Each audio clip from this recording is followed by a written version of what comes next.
Chapter 10, Choosing Without Hunger. First, let's be clear. These patterns aren't strictly about gender. About 25% of the time, the roles flip. Men carry tension, women withdraw. But in most heterosexual pairings, a recognizable dynamic emerges, and understanding it is critical. From early adolescence, around 15 or 16, boys and girls start learning very different lessons about closeness, conflict, and boundaries. Boys are rewarded for pushing, for reaching, for testing limits. Girls are taught to be cautious, to read signals, to ration themselves in response. At that age, when they first meet and connect, even with some disorganized attachment, they can navigate intimacy without push-pull drama. They're naturally attuned, curious, and flexible. As they grow, these early lessons harden.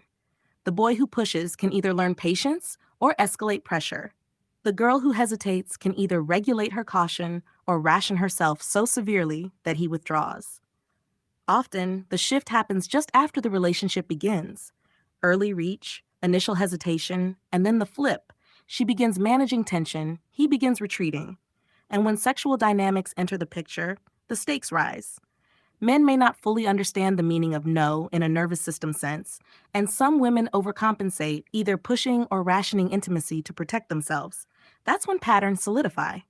This is why, in almost all heterosexual adult relationships, the early dynamic reverses. Women who were cautious often become the carriers of conflict. Men who initially pushed or reached often begin to withdraw. Neither side is wrong. Both are reacting to survival wiring, nervous system activation, and learned patterns.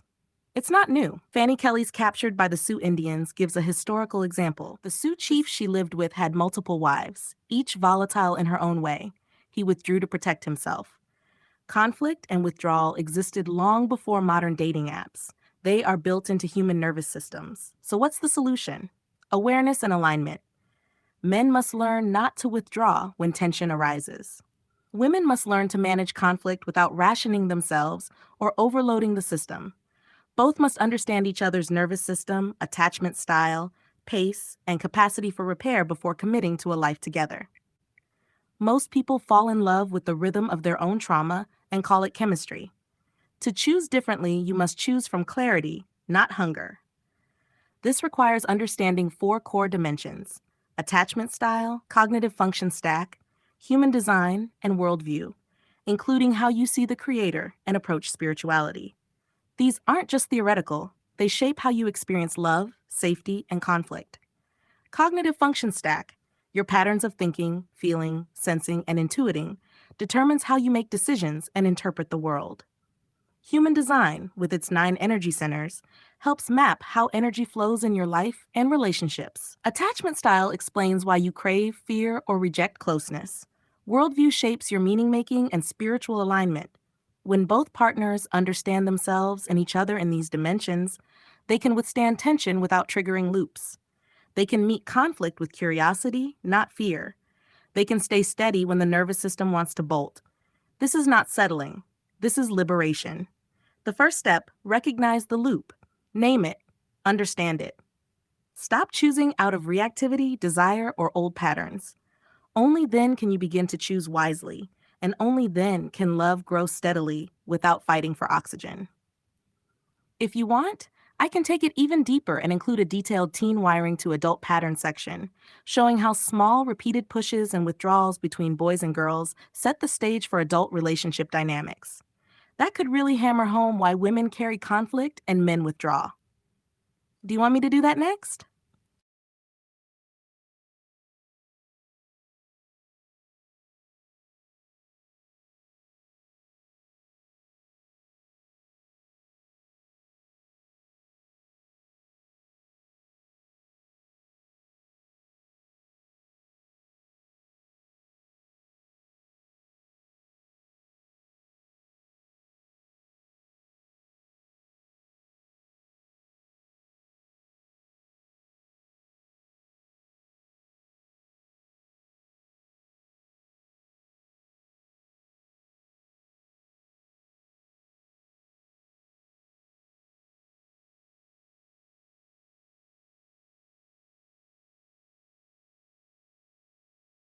Perfect.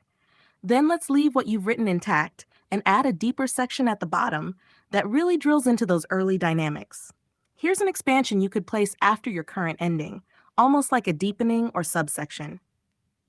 The early wiring, where the loop begins. If you want to understand adult conflict, you have to go back to 15. At 15 or 16, boys and girls are not enemies. They're curious, they're open, they come together naturally. Even kids with unstable attachment patterns can connect without the heavy push-pull we see later in life. So what changes? Repetition. A boy reaches, a girl hesitates. Not because she's cruel, because she's cautious. Her nervous system is reading risk. His nervous system is reading opportunity. If he is secure, he slows down. If he is insecure, he pushes harder. If she feels respected, she opens. If she feels pressured, she rations. And this is where it hardens. When a girl feels early pressure, especially sexual pressure, her nervous system learns that closeness requires defense. So she tightens access. She meters attention.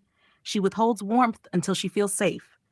That caution is intelligent, but if it becomes chronic rationing, the boy's nervous system adapts too. He reaches. He gets partial access. He feels rejection.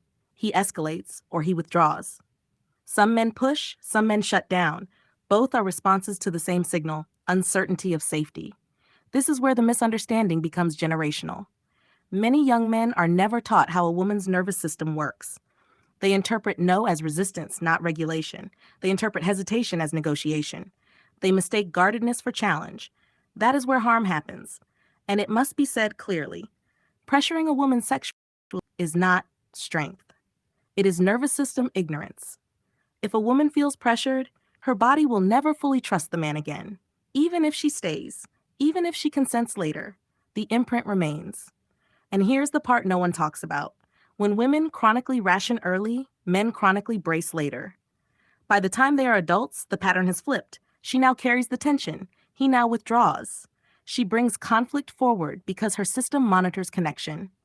He avoids conflict because his system equates it with failure or rejection. She pursues. He distances. Neither understands that they are reenacting 15. The solution. The solution is not blaming women for caution. The solution is not blaming men for withdrawal. The solution is education and regulation.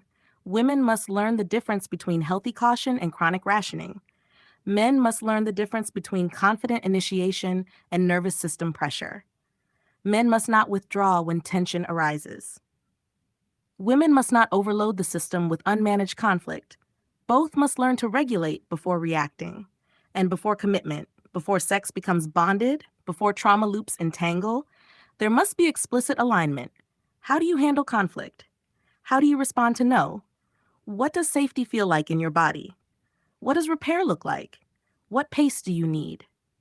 If Tuple cannot sit down and talk about these things openly, human design, attachment, cognitive patterns, worldview, they are not ready to bind their nervous systems together.